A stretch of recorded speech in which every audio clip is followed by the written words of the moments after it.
Halo, selamat Iya, siang. selamat siang.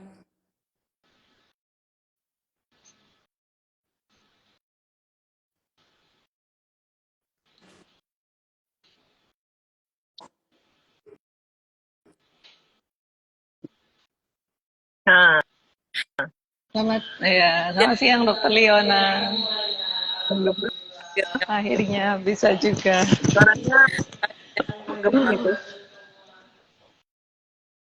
Gimana dokter? Oke, sekarang sudah enggak. Tadi menggema tadi. Oke. Oke. udah, sudah bisa dimulai. Bisa Mbak Gipti bisa segera dimulai. Selamat siang semuanya. Dokter Liona, juga Bu Retno dari IDFIT, juga Ibu Selamat siang. yang sudah bergabung. Terima kasih. Assalamualaikum warahmatullahi wabarakatuh. Selamat siang. Waalaikumsalam warahmatullahi. Hmm.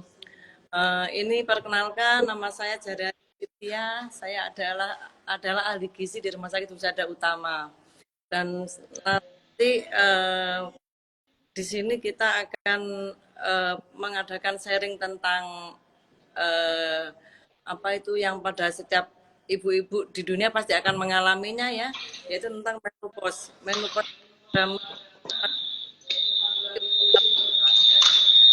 Ya, ini agak menggema lagi suaranya. Apa?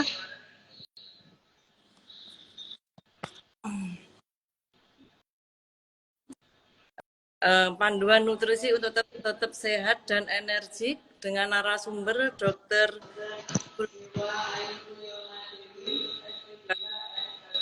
Leon.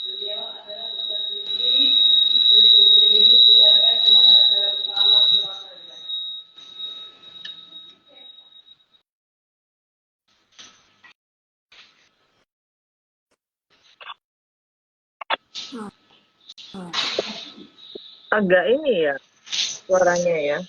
Feedback ya dokter ya. Heeh. Coba saya tak keluar.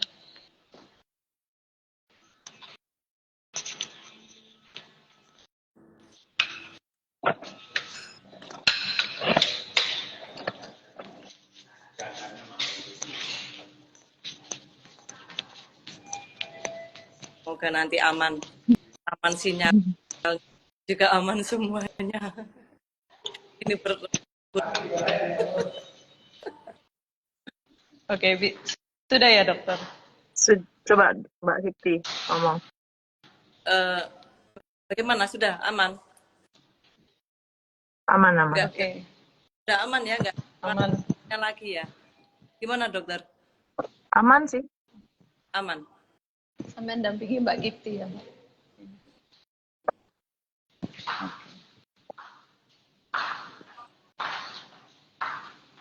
Oke, bisa dimulai. Oke.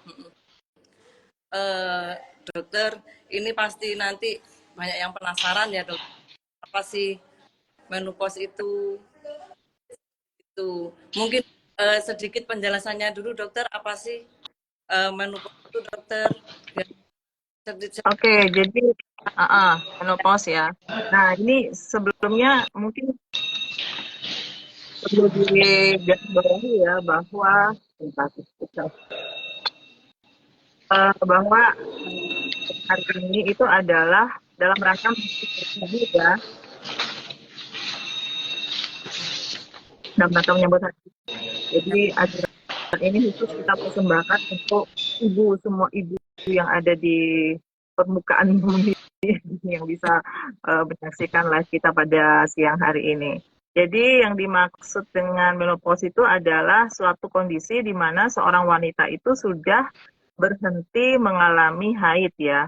Jadi dikatakan menopause itu jika haidnya itu berhenti selama 12 kali atau 12 bulan berturut-turut sudah tidak ada haid sama sekali. Nah, itulah yang dikatakan dengan menopause. Nah, itu biasanya terjadi pada umur 45 sampai dengan 55. Normalnya 45 sampai dengan 55 tahun. Tuh, tapi ada juga yang bisa lebih lambat ya, ada yang bisa lebih cepat. Nah, itu banyak faktor yang mempengaruhi. Seperti itu, Mbak Kiti. Jadi berbeda-beda ya dokter ya, tiap individu itu ya nggak bisa disamakan ya. Iya, tiap individu tuh pasti kan beda datangnya masa itu gitu loh. Ada yang 45, kan normalnya 45 tadi ya. Rata-rata sih Mm-mm. antara 50, 52 sampai maksimal 55. Tapi ada juga literatur yang mengatakan bisa sampai 60 tahun. Itu suatu hal yang jarang ya, tapi yang banyak itu ya antara 45 sampai 55 itu yang dikatakan normal. Itu masa menopause itu terjadi pada seorang wanita. Nah, ini dokter kita penasaran ya, apa sih yang mempengaruhi kita sampai umur 60, ada yang 45, ada yang kadang 35 pun ada. Itu apa sih dok biasanya pengaruh seperti itu? Iya, itu penyebabnya macam-macam. Jadi yang normalnya kan itu dia berhenti secara alamiah ya. Nah itu kalau tidak ada penyakit atau apapun, nah itu biasanya dipengaruhi oleh faktor genetik. Ya, kenapa orang itu ada yang umur 45 udah, ada yang 50. Nah bisa dilihat ibunya itu umur berapa menopause gitu loh. Jadi itu ada faktor genetiknya untuk alami. Tapi kalau yang tidak alamiah berarti ada sesuatu ya, misalnya ada penyakit, ya kan. Ya, harus diangkat rahimnya, harus diangkat ovariumnya. Nah, itu akan menyebabkan terjadinya menopause dini. Bisa Dini. juga karena pengobatan ya, misalnya dia mengalami kemoterapi atau radioterapi. Nah, itu juga bisa menyebabkan terjadinya menopause ini. Orang yang stres berat, depresi berat ya, faktor kejiwaan. Nah, itu juga bisa menyebabkan menopause dini. Terus juga alkohol ya, konsumsi alkohol, terus juga konsumsi obat-obatan terlarang, narkoba gitu ya. Faktor-faktor lingkungan yang polusinya luar biasa, stresnya luar biasa di faktor lingkungan itu, misalnya ada faktor radiasi yang luar biasa di banyak atau keras di lingkungan tersebut, nah itu juga bisa menyebabkan terjadinya menopause dini. Juga status gizi nih ya, status gizi kalau misalnya status gizinya kurang banget, kurus, malnutrisinya, dan juga obesitas. Nah, obesitas itu juga bisa mempengaruhi obesitas yang berlebih, morbid gitu. Nah, itu juga bisa mempengaruhi terjadinya menopause ini. Jadi banyak faktor yang mempengaruhi terjadinya menopause ini. Di luar yang tadi yang normal itu ya, kalau yang normal itu biasanya karena faktor genetik ya. Tuh. Oke, oke. Nah, kira-kira kita nih mau yang mana nih?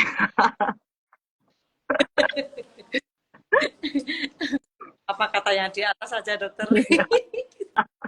Kita tunggu aja ya. Kita menunggu ini dokter.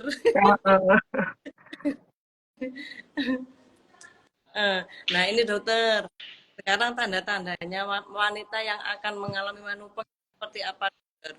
Bisa samakah setiap orang atau mungkin beda-beda seperti yang tadi itu, Iya, yang ya. berbeda Yang jelas gitu? yang pasti itu adalah perubahan siklus haid. Nah, ini pasti sama ya. Sama setiap wanita yang akan mengalami menopause itu diawali dengan perubahan siklus haid yang dulunya siklus haidnya teratur, kemudian akan semakin memendek ininya apa masanya. Misalnya biasanya selesai bersih itu berapa hari ya?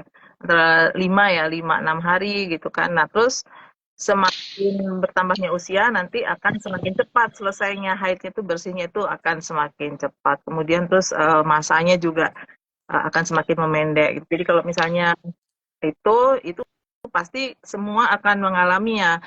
Yang ada lagi adalah ini yang sering dikeluhkan oleh wanita itu perubahan mood ya, perubahan mood. Nah, itu tidak semua. Ada yang biasa-biasa aja, tidak mengalami terlalu banyak perubahan mood atau apa sih mood itu? Ini apa sih? Ya mood lah ya. Eh, apa ya? Itu Moody dokter. ah, Marah, emosi, Segi emosional nah, mungkin. itu perubahan emosi yang apa naik turun up and down gitu tuh. Nah, itu tidak semua kalau itu. Kemudian apalagi ya? Ini sulit tidur. Nah, sulit tidur itu ada beberapa yang mengalami seperti itu. Tapi ada juga yang tidak. Kemudian selain sulit tidur, rambut rontok ya, rambut rontok itu ada juga yang mengalami seperti itu, tapi ada juga yang tetap lebat rambutnya. Jadi itu masih apa namanya tidak terlalu Beda-beda juga ya dok. beda ya. Nah, itu tergantung dari genetiknya masing-masing, kemudian asupan gizinya juga, kondisi status gizinya pada saat itu juga ya. Kemudian hot flashes ya, apa sensasi panas mendadak di bagian atas tubuh. Nah, itu juga tidak semua mengalaminya. Kemudian kegerahan, apa sering berkeringat di waktu malam. Nah, itu adalah gejala-gejala dari seseorang yang akan menjelang menopause atau masa perimenopause istilahnya ya. Jadi masa sebelum terjadinya menopause itu kita kenal dengan istilah perimenopause seperti itu. Oke. Nah, setelah kita tahu tanda-tandanya, sekarang ini kita kan berhubungan dengan gizi ya dokter ya. Ini kalau kita sudah tapi gizi yang kita konsumsi itu kurang. Itu gimana dokter? Pengaruhnya besar apa enggak dokter? Gimana? Jangka panjang. Terputus-putus tadi. Gimana? Ini akibat jangka panjang wanita mengalami menopause, tapi kurang terpenuhi.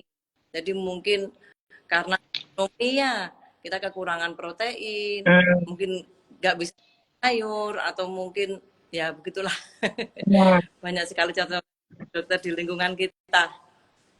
Jadi kalau misalnya gini ya, jadi pada seorang yang menopause itu kan sudah terjadi penurunan kadar estrogen. Nah, estrogen itu kan fungsinya banyak ya. Salah satunya adalah dia menjaga kepadatan dari tulang, ya, kepadatan tulang.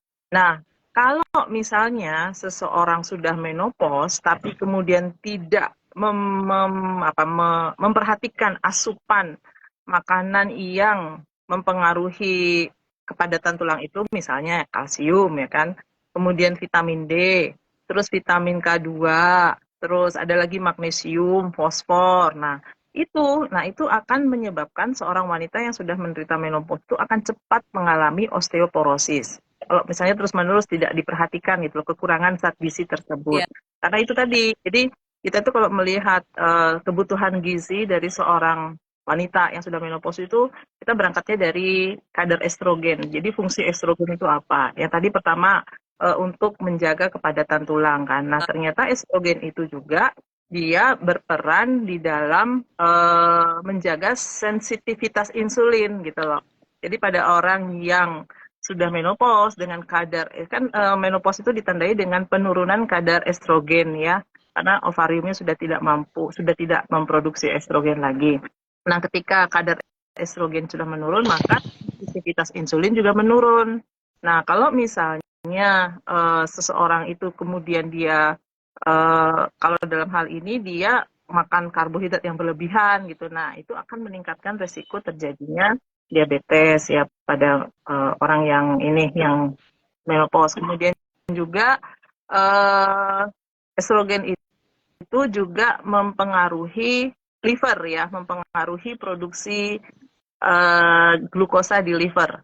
Nah, kalau misalnya itu menurun ya, kadar estrogennya menurun, itu akan mempengaruhi liver itu memproduksi lebih banyak lagi glukosa. Nah, sehingga juga akan meningkatkan terjadinya produksi glukos yang berlebihan, meningkatkan kadar glukosa di dalam darah. Nah, akan meningkatkan hiperglikemia atau kadar gula yang tinggi di dalam darah.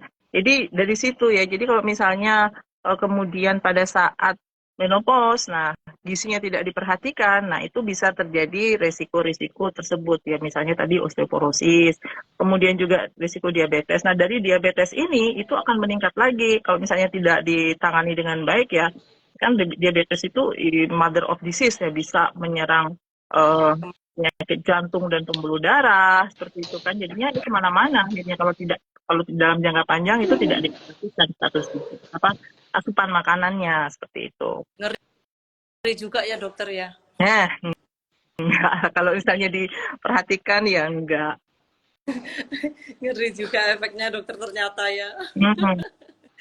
Efek jangka panjangnya. Terus ada lagi itu apa penurunan sistem pertahanan tubuh kan? Ya pada orang-orang dengan menopause itu kalau misalnya tidak diperhatikan apa asupan gizinya yang baik itu, nah dia akan terjadi penurunan sistem pertahanan tubuh, sistem sistem imunnya itu menurun. Seperti itu. Hmm. Fungsi kognitifnya juga menurun ya. Kan pada orang-orang dengan menopause itu sering terjadi yang namanya brain fog, seperti otaknya itu seperti berkabut gitu loh. Jadi kadang-kadang mau ngomong apa gitu lama gitu ya. Mau ngambil apa, kunci di mana, ya gitu lama gitu. Dan itu tuh brain fog ya. Nah, istilahnya brain fog. Jadi seperti ada kabut di dalam otaknya. Itu harus diperhatikan tuh nutrisi-nutrisi yang berkaitan dengan hal tersebut supaya itu tidak parah lah gitu kejadiannya. Efeknya ternyata Ya, ternyata. Oke, oke. Ada lagi dokter efeknya? kayaknya itu dulu deh. Nanti kalau ingat lagi disampaikan lagi. Nah, ini dokter, Hmm. bahan makanan apa dokter yang tinggi kalsium, tinggi apa? Ya kalsium yang untuk kepadatan tulang. Juga mungkin Hmm. untuk yang agar kita akan mencegah agar sensitivitas insulin tadi nggak sampai terjadi, itu Hmm. harus seperti apa? Hmm. Nah, jadi tadi kan sudah dijelaskan ya efek-efeknya kalau nutrisi-nutrisi itu tidak terpenuhi pada masa itu. Yang pertama kalsium dulu ya, supaya tidak terjadi osteoporosis. Jadi kita tuh memperhatikan makanan-makanan yang tinggi kalsium, misalnya dairy product. Nah, dairy product itu adalah makanan-makanan sumber kalsium yang tinggi. Cuman masalahnya pada lansia itu sudah sering terjadi intoleransi sama laktosa itu, sehingga kadang kalau minum susu yang mengandung laktosa yang mana juga mengandung kadar kalsium yang tinggi, nah itu bisa menyebabkan diare atau rasa tidak enak di saluran pencernaan pada lansia. Nah itu kemudian harus disiasati gitu loh. Pilihlah dari produk yang kandungan laktosanya sudah dikurangi atau dihilangkan. Banyak sekali sekarang produk-produk yang ini kan sudah dihilangkan, jadi produk susu khusus untuk lansia yang mengalami intoleransi laktosa yang kandungan yang sudah difortifikasi atau diperkaya dengan kalsium, vitamin D itu sudah banyak. Itu bisa. Kalau misalnya tidak ada permasalahan dengan laktosa, silakan konsumsi aja susu yang ada, kemudian juga keju, yogurt, seperti itu deh yang dari produk yang banyak kandungan kalsium. Nah, kalau misalnya benar-benar intoleran sama itu, terus bagaimana? Nah, kita bisa konsumsi makanan tinggi kalsium yang lain, misalnya tahu tempe. Nah, tahu tempe itu juga lumayan kalsiumnya. Sayuran hijau, ya sayuran yang daunnya hijau itu juga kandungan kalsiumnya tinggi juga ya. Kemudian kacang-kacangan itu juga ada kalsium. Terus apalagi? Ikan. Nah, ikan itu juga itu juga ada kalsiumnya. Jadi kalau misalnya kita tidak bisa konsumsi dari produk, kita bisa dapat sumber kalsium dari situ. Gitu. Itu untuk sumber kalsium. Untuk supaya kalsium itu bisa diserap dari saluran pencernaan dengan baik, nah itu harus ada vitamin D. Ya, vitamin D3 harus ada itu. Kalau tidak ya nggak akan maksimal penyerapan kalsium itu tidak akan maksimal. Nah, vitamin D3 ini dapatnya dari makanan-makanan yang ada lemaknya ya. Misalnya dari minyak, kemudian dari telur. Tapi kadar vitamin D dalam makanan dari susu ya, susu yang difortifikasi dipercaya itu. Jadi kadar vitamin D dari makanan memang kecil. Mungkin tidak mencukupi ya. Jadi harus berjemur, berjemur. Ibu-ibu, ibu-ibu kalau ingin hemat ya. Tapi masalahnya adalah eh, kita itu apalagi yang sudah perawatan gitu ya, perawatan pakai skincare, itu disuruh berjemur, ogah-ogahan. Nanti aduh udah maaf, skincare suruh jemur. Sedangkan berjemur yang paling efektif itu kan sekitar jam 10 ya. Jam 10 tuh matahari udah lumayan terik jadi ya Lumayan Pak. lumayan membuat kulit menjadi terbakar. Nah, itu jadi bisa dibantu pakai suplemen ya untuk vitamin D-nya. Nah, kemudian sudah diserap dari saluran pencernaan. Nah, masuk dia ke peredaran darah. Nah, supaya kalsium ini benar-benar sampai ke targetnya, yaitu ke tulang kan. Kan maksudnya untuk memperkuat tulang nih, kita makan kalsium itu untuk memperkuat tulang. Nah, supaya kalsium ini benar-benar sampai ke targetnya itu sampai ke tulang itu dan tidak hanya diam aja di darah, nah itu harus ada vitamin K2 itu tadi. Jadi vitamin K2 itu supaya kalsium yang ada di darah itu tidak mengendap di darah ya, tapi dia langsung masuk ke sel-sel targetnya, yaitu ke tulang. Tidak mengendap di darah yang akan menyebabkan kalsifikasi, pengerasan pembuluh darah, akhirnya jadilah penyakit kadar kalsium yang tinggi dalam darah. Nah itu akan resiko penyakit jantung pembuluh darah gitu loh. Jadi malah akhirnya kena penyakit jantung dan pembuluh darah kalau konsumsi kalsium yang tinggi, vitamin vitamin D-nya juga, tapi nggak dibarengi dengan vitamin K2. Dan itu juga harus makan yang namanya fosfor ya. Fosfor itu banyak ada pada telur, juga ada banyak yang hijau. Terus apa lagi? Tadi Kok kenapa? putus-putus dokter Lionanya? Oh, putus. Sekarang bagaimana? Ini aman sih sekarang dokter. Sudah aman dokter, monggo yang untuk penyerapan perlu vitamin K2 tadi ya dokter ya. Ya, Agar kan tadi kan tentang osteoporosis ya, tentang mencegah osteoporosis. Nah, yang berikutnya itu tentang apa tadi?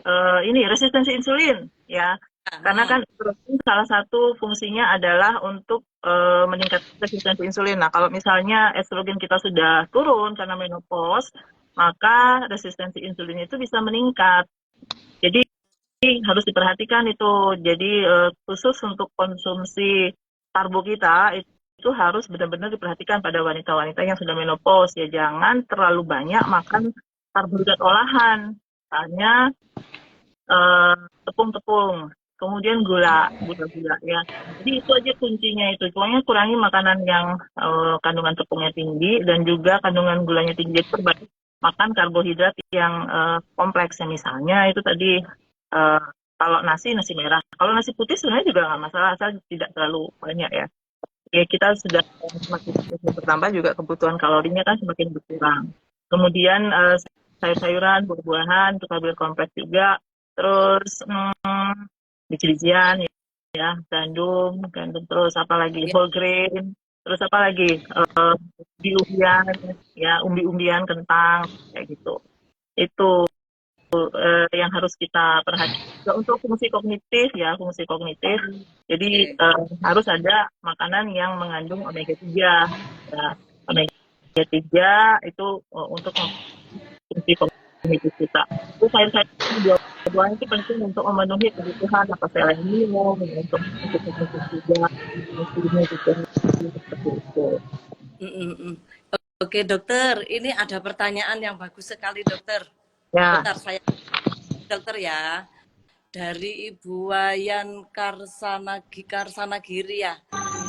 Tanya dokter dan K2 yang per hari ya dok. Ya, ini saya baca ya, Wayan Karsanagiri bertanya tentang vitamin D3 dan D3 biasanya dikonsumsi per hari. Nah, untuk vitamin D3 ini itu sedikit spesifik ya. Jadi harus melakukan investasi dulu untuk menentukan kadar vitamin D3 itu berapa gitu ya kan. Itu kan secara alamiah kita tuh punya dia oke untuk mengkonvert provitamin D menjadi. Jadi itu harus kita periksa dulu ya untuk mengetahui kita konsumsi itu. Jadi misalnya nih kadar vitamin D itu kurang dari 30 ya, dari 30 itu bisa atau kurang dari 20 itu bisa antara 5.000 ya, 5.000 IU. Nah itu bisa dibarengi dengan vitamin seperti itu. Tapi kalau misalnya jangan yang 400 aja, 400, 500, 800 itu untuk maintenance. Kalau sudah lebih dari situ, halo? Iya, agak putus dokter sinyalnya kayaknya ini dokter. Sinyal saya ya? Hmm. Hmm, Jadi aku tanya dulu. Sepertinya sinyalnya yang di pusat wisata utama sih Ini dokter. Kalau saya sih jelas. sinyalnya full sih. Ini dokter yang kesini ini yang Saya agak terputus. putus-putus. Nih ya, Kalau gitu aku ganti bentar ya.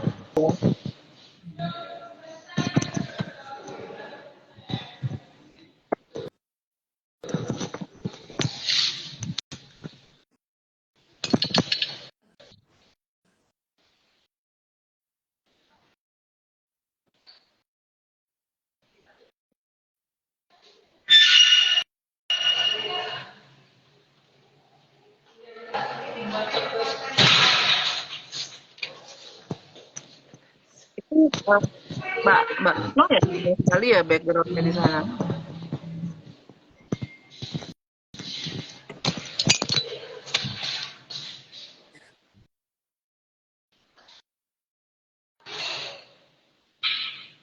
Iya, suaranya. Halo, iya, iya, iya dokter. Gimana dokter untuk ini saya sudah oke ya? Sinyal saya udah oke ya? ya, iya, iya, iya, sudah. Oke dokter, sudah. Hmm. Iya tadi backgroundnya kayaknya agak rapi. Oke, lanjut ya. Tapi Ya, terputus-putus siap. yang di mana?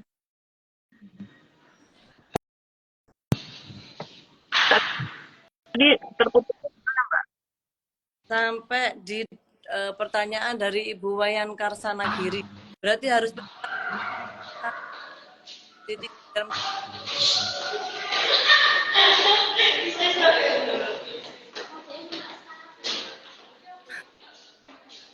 iklan.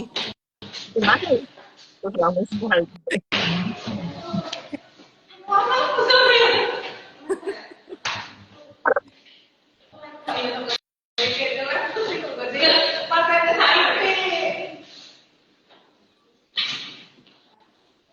Mbak Kiti di mana sih posisinya? Kalau fungsinya buruk ya ini dokter, yang agak rawan. Iya, ramai sekali backgroundnya. Heeh. Oke, tadi Bu, siapa tadi? Ibu Karsana Giri tadi ya, pertanyaannya ya, vitamin D3. Nah, untuk vitamin D3-nya itu harus periksa dulu ya untuk mengetahui dosisnya berapa. Kalau misalnya kita sedang mengalami kekurangan vitamin D3, defisiensi vitamin D3 itu dosisnya memang agak tinggi ya, sekitar 5.000 sampai 10.000 IU. Ya, kalau di bawah 20 ya itu 10.000. Kalau di bawah 30 biasanya 5.000. Kalau di atas 30 itu sudah bisa maintenance ya. Maintenance itu dosis maintenance itu antara 400 sampai 800 IU ya, international unit.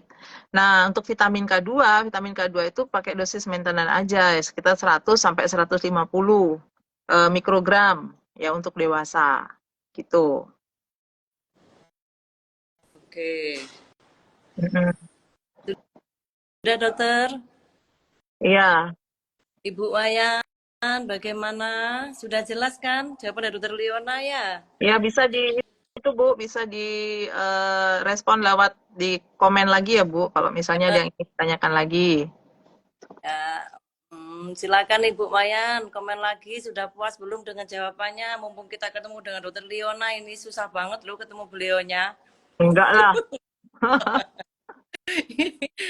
Ini lagi dokter, ada dari siapa ini? Ibu Lemona Destardus. Ya, mau bertanya dong dok, apakah gizi seimbang juga berdampak ke mood swing setelah sudah menopause ya?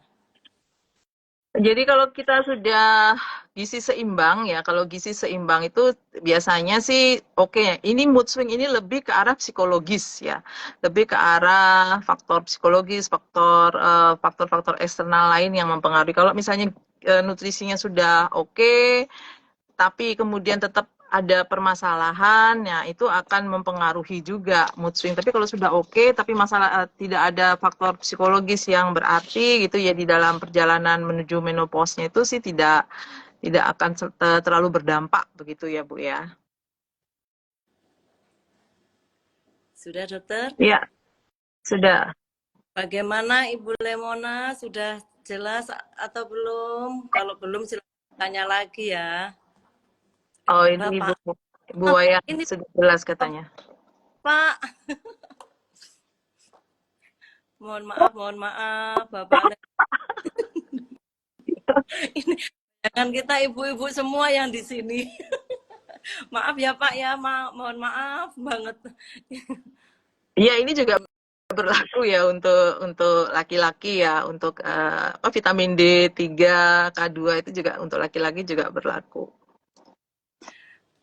Ini dari Ibu Wayan, dokter. Oke dokter, terima kasih atas infonya, sudah jelas. Anyway, saya Bapak ya, lu Bapak juga Bu dokter. Lah, Maaf, kasar maaf gitu Bapak. Bapak. Mohon maaf Bapak ya. Sekali lagi maaf ya Pak ya. Nah ini ada pertanyaan dari Ibu ya, ini dari namanya kayaknya Ibu ini dokter Ibu Ika Pratiwi ya. Mohon info, apakah ada, loker analis? Ini pertanyaannya di luar ini ya. Kalau yang ini cuma ngelamar aja, kita juga nggak tahu ya Bu ya. Nah ini dari Bapak Lemon ya, lagi. Wah berarti nggak boleh stres ya dok. Terima kasih atas ilmu. Lemona ini Bapak atau Ibu?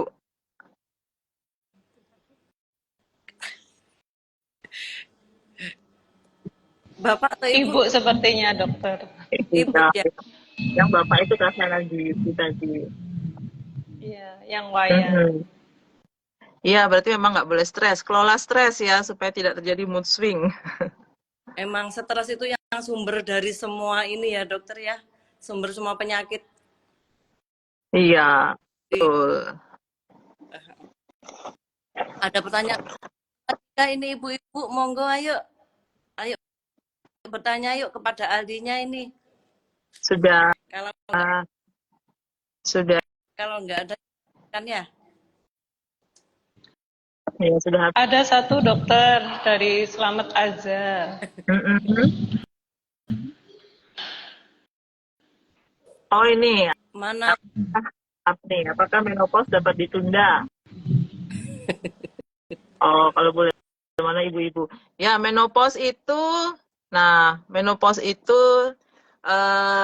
tidak dapat dicegah, atau kalau ditunda tidak juga ya. Jadi kan kita jumlah sel telur kita itu kan sudah tertentu ya, dan itu juga akan berkurang dengan bertambahnya usia. Jadi sudah ada biological clock-nya masing-masing setiap orang tersebut. Cuman yang bisa kita lakukan adalah kita itu mempersiapkan diri untuk menopause itu, supaya nanti setelah masa menopause kita tuh benar-benar fit, benar-benar sehat, benar-benar penuh energi, tidak gampang lelah ya. Gitu tadi, yaitu dengan makan makanan yang benar-benar dibutuhkan oleh sel-sel tubuh kita. Jadi sudah berhenti kalau kita tuh makan untuk menyenangkan mulut ya. Kan lebih banyak itu sebenarnya untuk makanan-makanan itu untuk kesenangan kita ya, enak ya di mulut. Padahal sudah ditelan aja itu udah berhenti kan enaknya, karena setelah ditelan itu kan yang akan menerima sari-sarinya atau zat-zat gizinya kan adalah sel-sel tubuh kita, seperti itu. Jadi kayaknya prinsip untuk menghentikan itu prinsip enaknya hanya di leher aja bisa dokter. Biar nggak keterusan. Iya ya, kalau dipikir-pikir gitu ya. Jadi makanan enak itu sampai di mulut aja kan, setelah ditelan sudah. Tapi itu kan memenuhi hasrat kita. Kan kita juga punya hormon-hormon yang harus dipuaskan gitu ya. Hormon endorfin, hormon yang menyenangkan kita, seperti itu. Jadi dokter, kalau seumpama ini kan dokter tadi bilang kalau setiap orang itu sudah ada takarannya sendiri-sendiri ya, cuma untuk apa menopause tadi itu loh dokter. Iya, Kalau yang seumpama alami ya. batas umur menopause itu loh dokter. Nah kalau seumpama kita anaknya banyak dokter, itu pengaruh nggak mungkin ke lebih panjang menopause-nya gitu dokter? Kira-kira Kita apanya banyak tadi? anaknya, seumpama anaknya banyak sampai sering melahirkan lah dokter. Oh, Itu kira-kira pengaruh. kan setiap kali melahirkan sel telurnya yang jadi itu loh cuma satu. Jadi jumlahnya kan tetap berkurang ya. Tetap berkurang tapi tidak akan mempengaruhi itu. Oh, berarti udah ini ya, sudah ada ininya dokter, standarnya ya, masing-masing maksudnya. Hmm. Ibu-ibu udah nggak ada yang bertanya lagi, Bu. Monggo. Iya, Ibu Lemona The Stardust. Makasih ya atas pertanyaannya ya. Ayo yang lain monggo bertanya. Oh, ini ada Ibu dari Ibu Retno, dokter. Ibu Retno.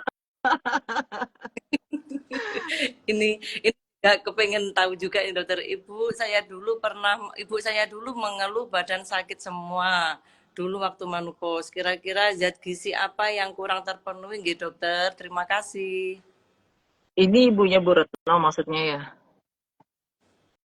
Ibunya Bu Retno. Ya Jadi kan? badan sakit, body aching ya. Kemungkinan sih kalsium ya kan mempengaruhi tulang-tulang. Tapi bisa juga karena faktor-faktor lain ya, misalnya faktor ada rematik, yang lain-lain kita kan nggak tahu.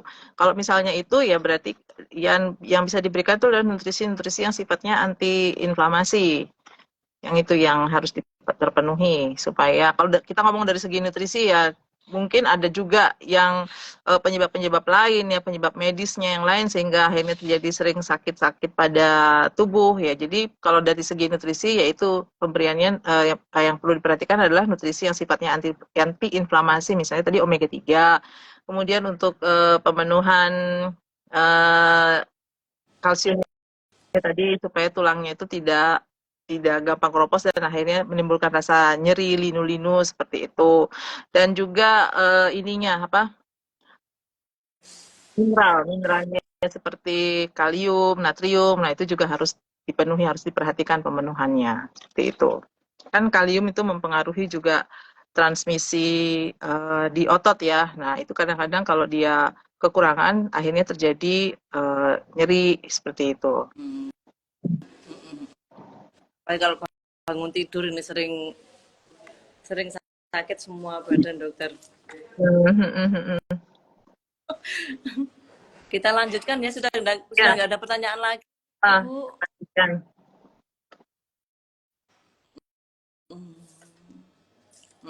Nah, ini dokter, kita lanjutkan lagi ya, dokter ya. Nah, dampak psikologis menopause itu apa sih, dokter?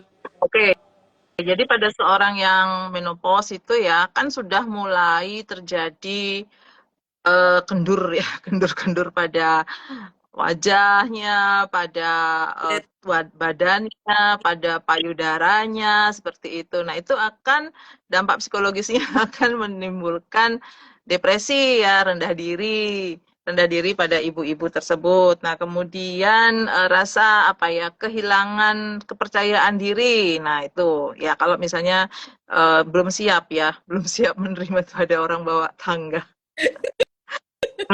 Belum siap menerima itu, belum siap menerima kenyataan bahwa sudah akan menopause. Itu sih biasanya depresi, kemudian hilangnya rasa percaya diri, kemudian juga gangguan konsentrasi. Nah, gitu kan.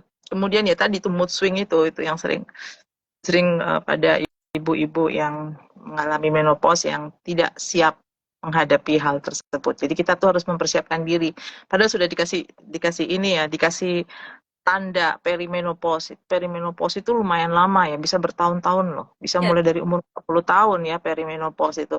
Nah, kalau misalnya kan tapi nggak semua ibu-ibu tuh mengerti itu perimenopause ya. Makanya ini gunanya kita memberikan live ini semoga nanti bisa memberikan manfaat ya. Jadi pada masa itu sebenarnya masa untuk kita tuh mempersiapkan diri. Oh, ntar lagi nih udah nyampe nih waktunya gitu. Jadi ya kita harus siap-siap menghadapi itu. Jadi maksudnya kalau ketika mood swing itu datang ya jangan kalau saya sih jangan dituruti ya kita harus sadar oh ini lagi mood swing nih. Udahlah kelola tarik nafas kayak atau apalah ya untuk mengelola tersebut gitu. menerima dengan ikhlas ya, dokter, terutama ya. Iya, Karena itu kodrat kita yang semua akan mengalaminya itu. iya setiap ini akan mengalaminya setiap wanita.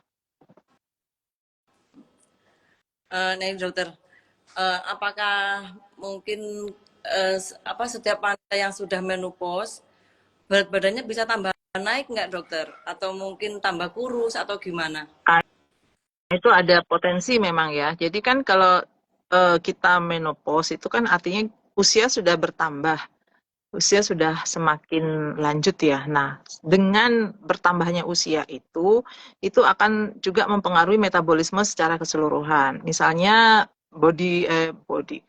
BMR kita ya, metabolisme basal kita itu kan otomatis akan menurun kan. Dengan bertambahnya usia, mau dia bagaimanapun, nah itu akan menurun ya, menurun. Nah itu disebabkan karena penurunan dari massa otot kan. Jadi ketika kita usianya bertambah kan terjadi penurunan alami dari massa otot dan peningkatan alami dari massa lemak. Nah itu akan menyebabkan penurunan BMR, pembakaran tubuh akan menurun.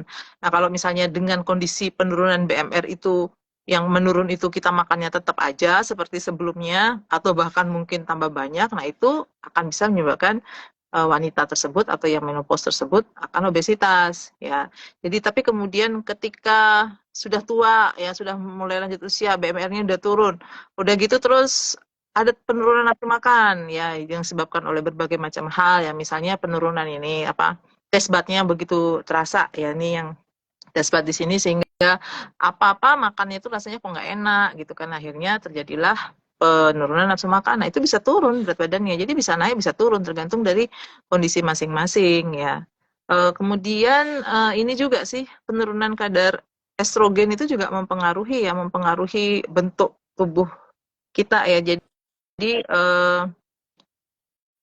dia dengan penurunan kadar estrogen itu yang mestinya energi itu makanan itu diubah menjadi energi, dan karena terjadi penurunan metabolisme akhirnya kan ada kelebihan lemak yang harus disimpan. Nah, pada perempuan itu dengan penurunan kadar estrogen itu kelebihan lemak itu cenderung disimpan di bokong, di bagian bawah paha ya, di bagian bawah tubuh.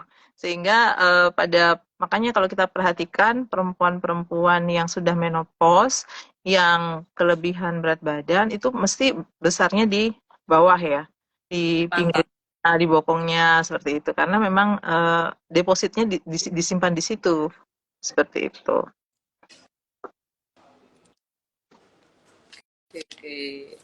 Hmm.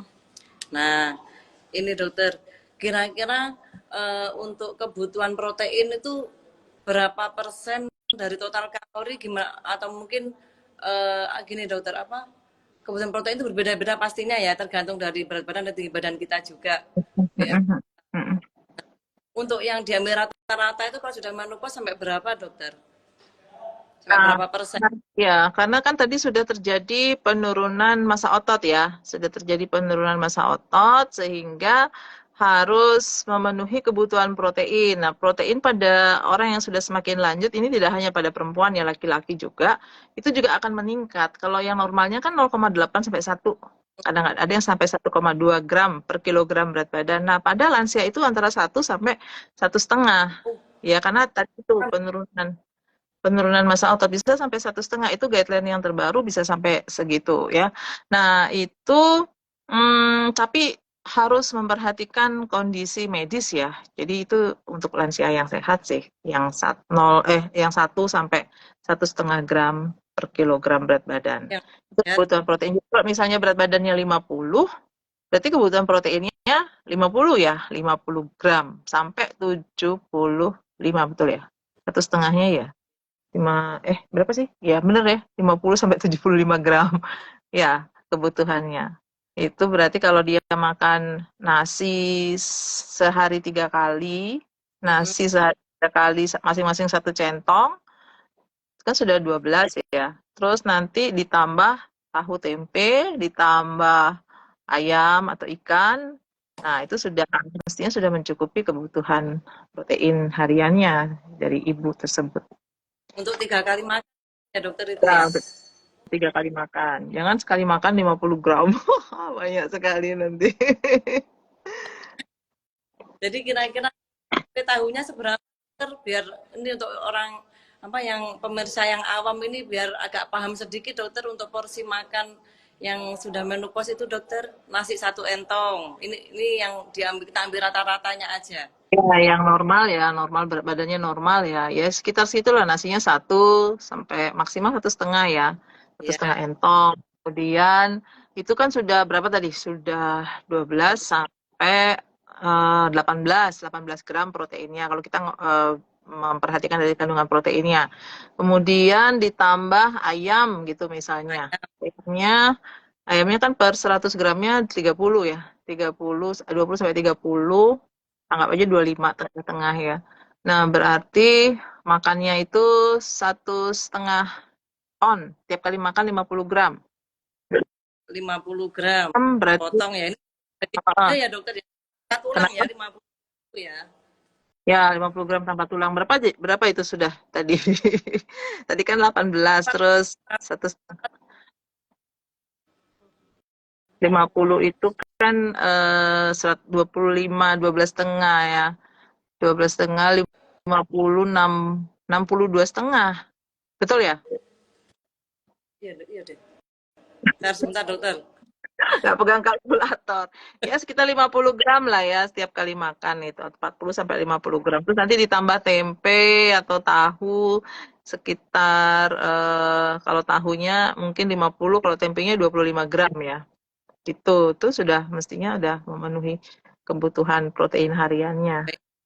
Ini dokter ya sudah terpenuhi seperti ini dokter ya. Oke, Mm-mm. ibu-ibu tambah semuanya nanti ya Bu. Tambah Ayo ibu-ibu. sayuran lagi. Mm-mm. Jadi untuk ayam 50 gram dokter ya, nasi 1 sampai 1,5 centong ya. Ya. Terus tempe 25 gram, tahu 50 gram. Tapi tempe sama tahunya atau ya, jangan tempe Ya, plus tahu nanti bukan. tempe 20 gram atau tahu 50 gram ya Ya. ibu-ibu ya. Jadi untuk porsi kali makan sayur jangan lupa ya, sayur hijau, kalsium ya dokter ya. Ya. Terus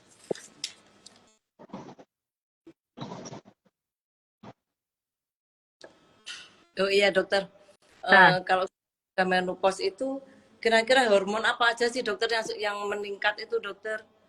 Dan ini yang berpengaruh ke tubuh kita.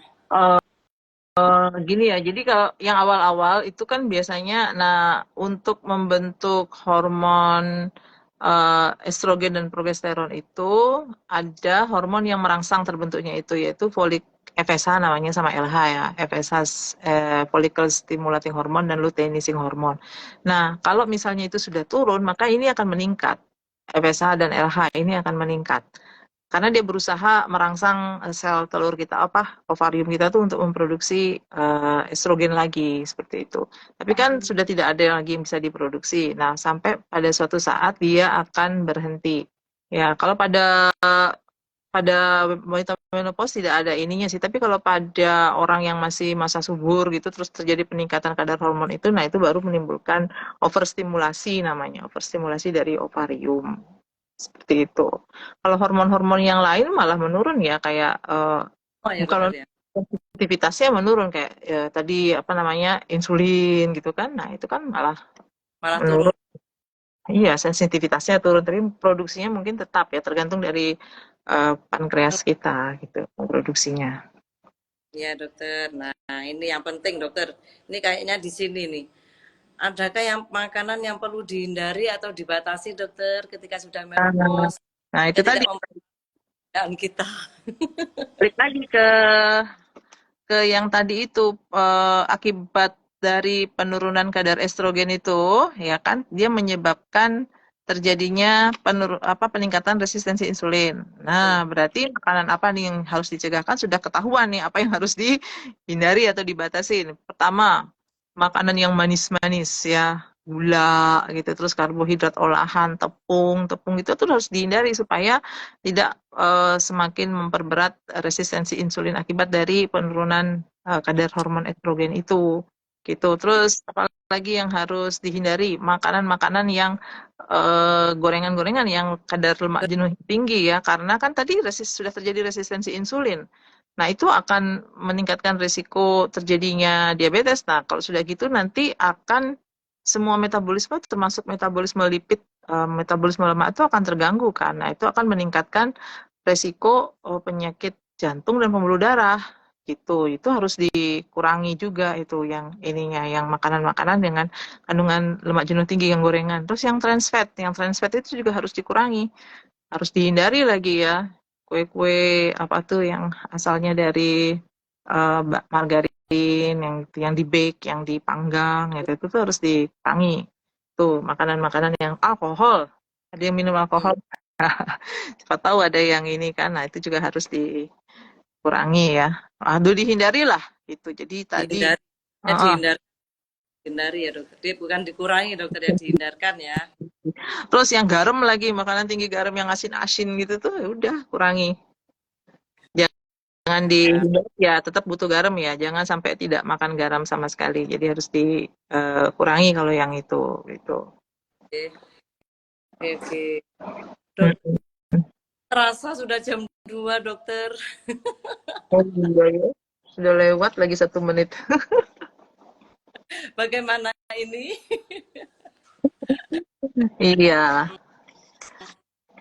Ini apa namanya, kalau ada ibu-ibu yang bingung ya, yang bingung untuk mengatur dietnya seperti apa, yang diet pada waktu sudah masuk masa menopause supaya tidak terjadi peningkatan risiko diabetes, supaya kalsiumnya terpenuhi. Nah, tapi bingung masaknya bagaimana, ngaturnya bagaimana, kan bisa pesan di situ di Mbak Retno. Iya, ya benar dokter. Bagi ibu-ibu yang punya kendala, barangkali bekerja di rumah atau yang lagi sibuk pengen pemilihan bahan makanan yang pas buat kebutuhan, yang tadi ya, yang apa itu, karbohidratnya sederhana, terus yang mengurangi goreng-gorengan, yang trans fat juga natriumnya yang tinggi, bisa pesan di Catering Eat Fit. Kita siap melayani dan ada gratis ongkir Surabaya. Semua wilayah Surabaya kita gratis ongkir. Cara pemesanannya gimana kalau mau catering? Boleh langsung hubungi di Eat Fit, di lewat WA bisa, atau di chat di IG-nya juga bisa. Nanti langsung kita respon dokter. Oh, berarti untuk nomor WA-nya ada di itu ya, di bio-nya IG ya? Link. Ya, ada di link bio-nya IG, atau bisa langsung di WA-nya Eat Fit. Nanti sebentar. WA-nya Eat Fit di 08, saya nggak hafal juga. 0821 40 80 2725. Nanti langsung chat aja, nanti langsung kita respon. Dan ibu-ibu jangan khawatir, kita sudah diawasi juga oleh Dokter Liona, juga oleh ahli gizi juga di Husada Utama. Oke, masakannya enak Kak? Siap menerima. Pastinya disesuaikan dokter, enak pastinya.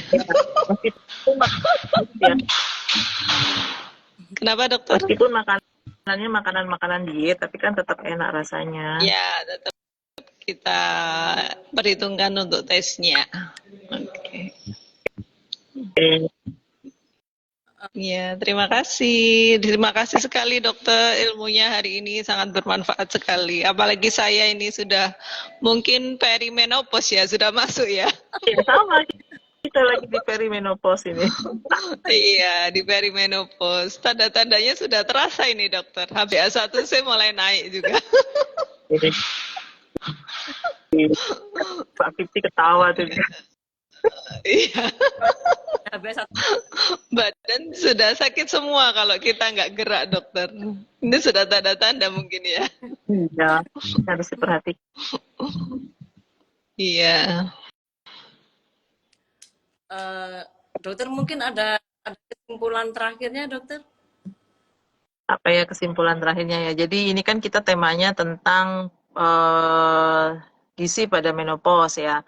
Jadi untuk bisa tetap energik, energi tanpa drama pada waktu menopause, nggak sakit ini, nggak sakit itu, nggak lemah, ya nggak lemah letih lesu. Nah, tuh kita harus perhatikan betul makanan-makanan yang kita makan itu supaya benar-benar bisa menutrisi sel-sel tubuh kita ya, supaya nanti kita nggak gampang osteoporosis. Ya, perhatikan makanan-makanan yang kandungan kalsiumnya tinggi, kemudian juga ada vitamin D3-nya, K2-nya, magnesium, fosfor, selenium. Nah, itu tuh harus kita perhatikan, omega 3, kemudian juga makanan-makanan yang tidak meningkatkan resistensi insulin kita ya. Jadi karbohidrat olahannya dikurangi, yang manis-manis, tepung-tepungan, nah gitu tuh harus dikurangi. Terus kita fokus ke yang sayur dan buah-buahan dan yang biji-bijian, pokoknya yang masih ada kulit-kulitnya itu ya. Tuh kemudian apalagi ya, ya tadi makanan-makanan yang harus dihindari tadi tuh yang gorengan, yang asin-asin, yang asin-asin, pokoknya ya apa yang trans fatnya tinggi, alkohol, nah gitu-gitu harus kita hindari, sudahlah hindari ya, bukan batasi ya, hindari gitu. Terus itu dari segi nutrisinya ya. Tetap ada protein, jangan lupa ya, supaya nanti kita tetap lincah, jadi geraknya jalannya nggak tek tek tek, nah gitu. Tetap sat sat sat, nah gitu. Kalau masa menopause ya. Jadi itu kan mempengaruhi ototnya apa, tulangnya oke, tapi ototnya kemudian lemah gitu ya sudah, nanti jadi kita jadi renta, ringkih seperti itu. Itu harus kita perhatikan. Asupan protein jangan sampai berkurang. Itu.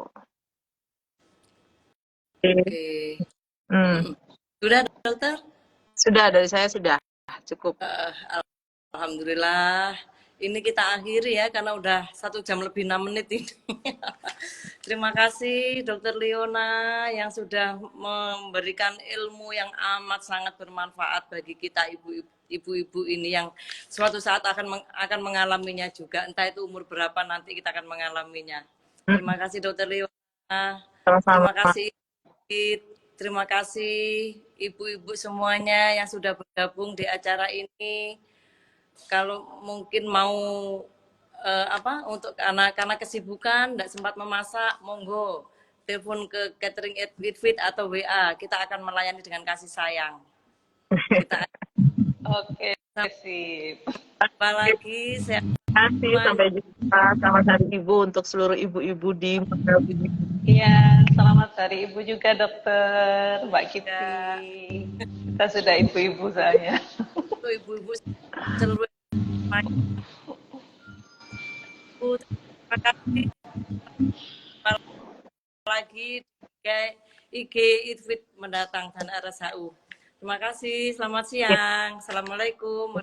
Waalaikumsalam. Selamat siang. Waalaikumsalam warahmatullahi wabarakatuh. Dadah.